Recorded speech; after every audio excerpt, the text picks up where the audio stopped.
আমার প্রিয় প্রথম শ্রেণীর ছোট্ট বন্ধুরা, তোমাদের সকলকে আমার চ্যানেলে স্বাগত জানাই। আশা করছি তোমরা সকলে খুব ভালো আছো। আজকে আমি তোমাদের 2024 সালের রায়ো মার্টিনে যে প্রশ্নবিচিত্রা প্রকাশিত হয়েছে তার 143 পাতা যে 20 নম্বর স্কুল হয়েছে, সেখানে তোমাদের প্রথম শ্রেণীর ছোট্ট বন্ধুদের তৃতীয় পর্যায়ক্রমিক মূল্যায়নে গণিতের প্রশ্ন দেওয়া রয়েছে। আমি আজকে উত্তরগুলো তোমাদের দেখিয়ে দেবো। ইতিমধ্যেই যারা চ্যানেলটিকে সাবস্ক্রাইব করে নিয়েছো তাদের সকলকে অসংখ্য ধন্যবাদ জানাই। আর যারা নতুন দেখছো তারাও চ্যানেলটিকে সাবস্ক্রাইব করে নিয়ে সাথে থেকো। চলো তাহলে শুরু করছি। একের দাগে দেখো সব থেকে ছোট ও সব থেকে বড় সংখ্যা লেখ। কয় দেখো 23, 29, 42, 28, 19। এর মধ্যে সব থেকে বড় হয়ে গেল 42, 4, 10, 2, আর সব থেকে ছোট হয়ে গেল 19, 1, 10, 9। কয় দেখো 65, 39, 52, 72, 66। সব থেকে বড় হয়ে গেল 72 আর সব থেকে ছোট হয়ে গেল 39। দুইয়ের দাগের দেখো ঠিক আগে বা ঠিক পরে কত লেখো। দেখো কয়েকটা এখানে দেওয়া আছে 6, 10, 8, 68। ঠিক এর আগে হয়ে যাবে 67, 6, 10, 7। কয়টা দেখো 59, 5, 10, 9। এর পরের সংখ্যাটি হয়ে যাবে 60, 6, 0, 60। এরপরে গয়েরটা দেখো দেয়া আছে তোমার এইখানে 80, 80-র আগে হয়ে যাবে 79। ঘয়ের দেখো 76 আছে, এরপরে হয়ে যাবে 77। দেখো 76 আছে, এরপরে হয়ে যাবে 77।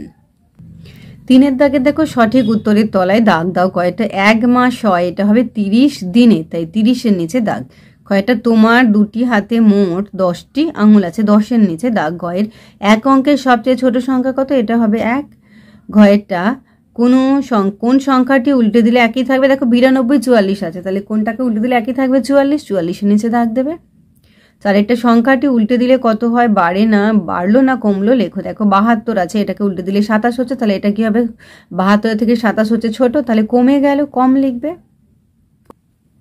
ক্ষয়টা দেখো 36 আছে, এটাকে উল্টে দিলে 63 হয়েছে, এটা বেড়ে গেল, তাহলে বাড়ে লিখবে। পাঁচেরটা দেখো 25 এর দশকের ঘরে 1 বাড়ালে কত বাড়ে। দেখো 25 আছে, হ্যাঁ, দশকের ঘরে 1 বাড়ালে কত বাড়বে। দেখো এটা বলেছে 25 এর দশকের ঘরে 1 বাড়ালে কত বাড়বে, তাহলে 2, 10, 5 আছে, দশকের ঘর হচ্ছে 2, তাহলে এখানে 3 হলে 3, 10, 5 হয়ে যাবে, 35 হয়ে যাবে, তাহলে বেড়ে গেল। 25 থেকে 10 বেড়ে গেল, 10 বেড়ে গিয়ে হয়ে গেল 35, 3, 10, 5, তাহলে কত বাড়লো, 10 বাড়লো, বেড়ে 35 হলো।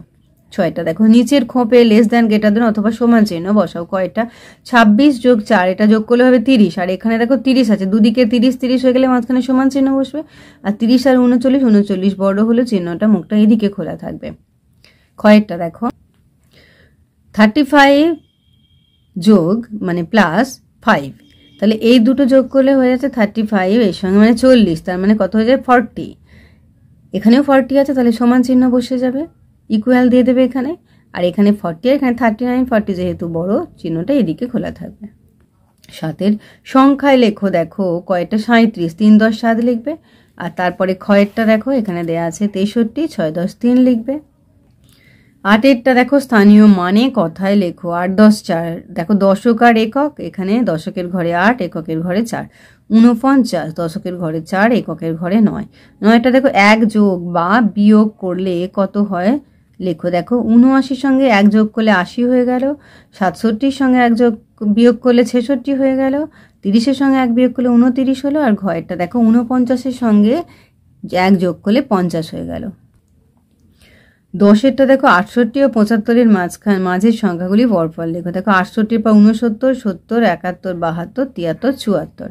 11 দেখো নির্দেশ মতো যোগ ও বিয়োগ করো। দেখো 65 তার সঙ্গে 43 যোগ করবে, 5 আর 3, 8, 4, 4 আর 6, 10, 108 হলো। ক্ষয়েরটা দেখো 98 আর 54 যোগ করলে 8 আর 4, 12, 2 হাতে 1, 9 আর 1, 10 আর 5, 15, 152।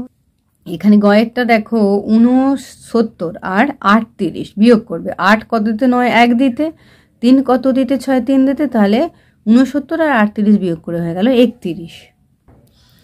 এইবারে দেখো 12টা তুমি দোকান থেকে 9 টাকা দামের বই, 6 টাকা দামের পেন, 8 টাকা দামের খাতা কিনলে তোমার কত খরচ হলো। দেখো 9, 6 আর 8কে যোগ করে হলো 23, তাহলে 9 যোগ 6 যোগ 8 সমান 23, তাহলে মোট 23 টাকা খরচ হলো। 13টা একটু দেখে নিই আমরা। দেখো আয়ুব চাচা ফুলকপি বেচছেন, জয়নাল দাদা 30 টাকা দিয়ে দুটো ফুলকপি নিয়ে 50 টাকার নোট দিলেন, চাচা কত টাকার নোট ফেরত দিলেন। দেখো বিয়োগ করবে 50-এর সঙ্গে 30, মানে 50 টাকা দিয়েছে, 30 টাকার হয়েছে, তাহলে বিয়োগ করলে 20 বেরোচ্ছে, তাহলে কত টাকা ফেরত দেবে, 20 টাকা ফেরত দেবে।